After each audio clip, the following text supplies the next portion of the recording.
ദൈവനാമത്തിന് മഹത്വം ഉണ്ടായിരിക്കട്ടെ. ചിറ്റാ സെന്റ് മാർത്തോമാ യുവജന സഖ്യത്തിന്റെ ഭാഗമായി നടത്തപ്പെടുന്ന യുവത ക്രിസ്തുവിങ്കിലേക്കുള്ള വഴികാട്ടികൾ എന്ന വിഷയത്തെ ആസ്പദമാക്കിയുള്ള ദൈവവചന ധ്യാനത്തിലേക്ക് എല്ലാവരെയും സ്വാഗതം ചെയ്യുന്നു. നീതിക്ക് വേണ്ടി ഉറച്ചു നിന്ന് പോരാടുകയും അതിന്റെ അവകാശം നേടിക്കൊള്ളുകയും ചെയ്ത 5 സ്ത്രീകളുടെ ജീവിത ചരിത്രമാണ് സംഖ്യാപുസ്തകം 27-ാം അധ്യായത്തിൽ പ്രതിപാദിക്കുന്നത്. ഇസ്രായേലിന്റെ പ്രാചീന ചരിത്രത്തിൽ നിലനിന്നിരുന്ന ഒരു വ്യവസ്ഥയായിരുന്നു പുരുഷന്മാരുടെ സ്വത്തുക്കൾ പുരുഷന്മാരുടെ കയ്യിൽ തന്നെ ഉൾക്കൊള്ളുക എന്നുള്ളത്. എന്നാൽ സെലഫഫാദിന്റെ 5 മക്കളായ മഹ്ല, നോവ, മിൽക്ക, തർസ, ഹൊഗ്ല എന്നിവർ തന്റെ പിതാവിന്റെ മരണശേഷം തന്റെ പിതാവിന്റെ പേര് ചരിത്രത്തിൽ നിന്ന് മാഞ്ഞു പോകാതെ തങ്ങളുടെ അവകാശം സ്ഥിരമാക്കുവാനായി മോശയോടും ചുറ്റുമുള്ള നേതാവിനോടും ചോദിച്ച ചോദ്യം ഇസ്രയേലിൽ പുതിയ ഒരു നിയമത്തിന് വഴി തെളിയിക്കുന്നത് നമുക്ക് ഈ ഭാഗത്ത് കാണുവാനായിട്ട് സാധിക്കും.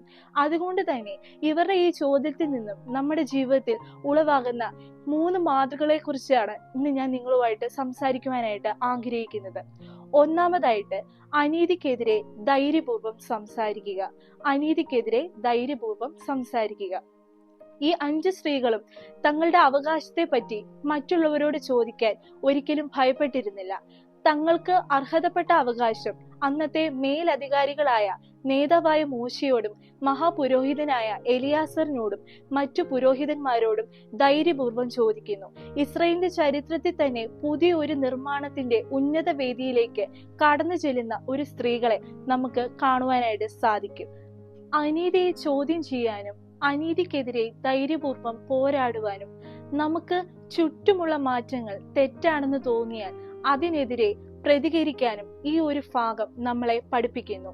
ഇവിടുത്തെ സ്ത്രീകൾ കേവലം തങ്ങളുടെ വ്യക്തി താല്പര്യത്തിന് അപ്പുറമായിട്ട് തങ്ങളുടെ ഈ ഒരു വ്യവസ്ഥിതി ഇനി ഉണ്ടാകാൻ പോകുന്ന ഒരു സമൂഹത്തിനും അല്ലെങ്കിൽ പ്രാചീന കാലഘട്ടത്തിൽ നിലനിരുന്ന ഒരു സ്ത്രീ പുരുഷ സമൂഹത്തിനും വേണ്ടി അവകാശത്തിനായി പോരാടുന്നത് നമുക്കിവിടെ കാണുവാനായിട്ട് സാധിക്കും. നമ്മുടെ വ്യക്തിപരമായ ആവശ്യങ്ങൾക്കപ്പുറം നമ്മുടെ സമൂഹത്തിൽ ഉണ്ടാകുന്ന മാറ്റങ്ങൾക്ക് ശബ്ദമുയർത്തുവാൻ ഈ ഒരു ഭാഗം നമ്മെ ബോധ്യപ്പെടുത്തുന്നു. രണ്ടാമതായിട്ട്, മാറ്റത്തിന് തുടക്കമിട്ട സ്ത്രീകൾ. ഈ ഒരു സംഭവം ഇസ്രായേലിന്റെ ചരിത്രത്തിൽ തന്നെ പുതിയൊരു നിയമമാറ്റത്തിന് അടയാളമായി തീർന്നു.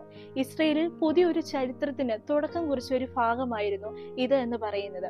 പലപ്പോഴും നമ്മുടെ ജീവിതത്തിലും മാറ്റങ്ങൾ ഉണ്ടാക്കിയെടുക്കാൻ ശബ്ദമുയർത്തേണ്ട ആവശ്യകതയെ പറ്റി ഈ ഒരു ഭാഗം നമ്മളോട് സംസാരിക്കുന്നു. നമ്മുടെ ഭാഗത്തു നിന്നുണ്ടാകുന്ന ചെറിയ ശ്രമങ്ങൾ പോലും മാറ്റത്തിന് വഴി തെളിയിക്കും എന്ന് നാം തിരിച്ചറിയേണ്ടത് അത്യാവശ്യമാണ്. ഒരു ചെറിയ ചോദ്യം പോലും ഇന്ന് സമൂഹത്തിൽ വലിയ മാറ്റങ്ങൾ ഉണ്ടാക്കിയെടുക്കാൻ സാധ്യമുള്ളതാണെന്ന് നാം തിരിച്ചറിയേണ്ടത് അത്യാവശ്യമാണ്. മൂന്നാമതായിട്ട്, നിഷേധിക്കപ്പെടുന്നവർക്ക് ഒപ്പം നിൽക്കുന്ന ദൈവം. ആ സ്ത്രീകൾ ചോദിച്ച ചോദ്യം മോശ ദൈവത്തിന്റെ പക്കൽ ഉന്നയിച്ചപ്പോൾ ദൈവം അവരുടെ അവകാശത്തെ, അവരുടെ ചോദ്യത്തെ നീതി എന്ന് കണ്ട് അതിനെ അംഗീകരിക്കുകയാണ് ചെയ്യുന്നത്. മനുഷ്യനാൽ നിർമ്മിതമായ നിയമത്തിൽ അനീതി ഉണ്ടെങ്കിൽ അത് തിരുത്തി എഴുതുന്ന ഒരു ദൈവത്തെ നമുക്കിവിടെ കാണുവാനായിട്ട് സാധിക്കും.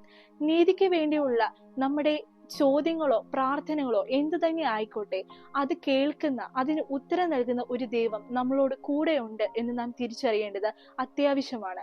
അങ്ങനെ നിഷേധിക്കപ്പെടുന്നവരുടെ അവകാശത്തിന് എപ്പോഴും കൂടെ നിൽക്കുന്ന ഒരു ദൈവത്തെ നമുക്ക് കാണുവാനായിട്ട് സാധിക്കും. അതിന് ആവശ്യമായ വിശ്വാസം നമ്മുടെ ജീവിതത്തിൽ ഉടലെടുക്കേണ്ടത് അത്യാവശ്യമാണ്. ആ വിശ്വാസത്തിന്റെ സൽഗുണങ്ങളായ നിസ്വാർത്ഥത, വിനയം, അനുസരണ, ധൈര്യം, പ്രാർത്ഥന എന്നിവ നമ്മുടെ ജീവിതത്തിൽ നാം ഉണ്ടാക്കിയെടുക്കേണ്ടത് അത്യാവശ്യമാണ്.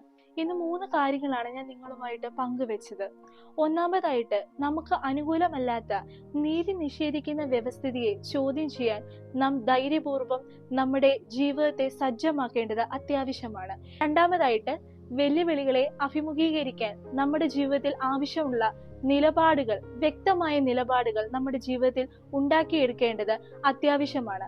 അങ്ങനെയുള്ള നിലപാടുകൾ ഉണ്ടെങ്കിൽ അത് നമ്മുടെ ജീവിതത്തിലും സമൂഹത്തിലും വലിയ മാറ്റങ്ങൾക്ക് തുടക്കമിടും. മൂന്നാമതായിട്ട്, അന്നത്തെ കാലഘട്ടത്തിൽ ഏറ്റവും കൂടുതൽ പാർശ്വവൽക്കരിക്കപ്പെട്ടിരുന്ന സമൂഹ വിഭാഗങ്ങളായ സ്ത്രീകൾക്ക് വേണ്ടി ദൈവം ഇസ്രായേലിൽ നിന്നിരുന്ന നിയമത്തെ തിരുത്തി കുറിച്ചെങ്കിൽ നമ്മുടെ ജീവിതത്തിനും നമ്മുടെ ജീവിതത്തിലെ പ്രശ്നങ്ങൾക്കുമായി നമുക്ക് അനുകൂലമായി നമ്മളോട് കൂടെ നിൽക്കുന്ന ഒരു ദൈവം നമ്മളോടൊപ്പം ഉണ്ട് എന്ന് നാം തിരിച്ചറിയേണ്ടത് അത്യാവശ്യമാണ്. അതിവേഗ പുരോഗതിക്ക് ചുക്കാൻ പിടിക്കുന്ന ഇന്നത്തെ കാലഘട്ടത്തിൽ ദൈവവചനത്തെ മുറുകെ പിടിച്ചുകൊണ്ട് ദൈവത്തിന്റെ ക്രിസ്തീയ പ്രഘോഷങ്ങളായി മാറാൻ നമുക്ക് ഓരോരുത്തർക്കും സാധ്യമായി തീരട്ടെ എന്ന് പ്രാർത്ഥിച്ചും ആശംസിച്ചും കൊണ്ട് ഞാൻ എൻ്റെ വാക്കുകളിൽ നിന്ന് വിരമിക്കുന്നു. ദൈവം നമ്മെ അനുഗ്രഹിക്കട്ടെ.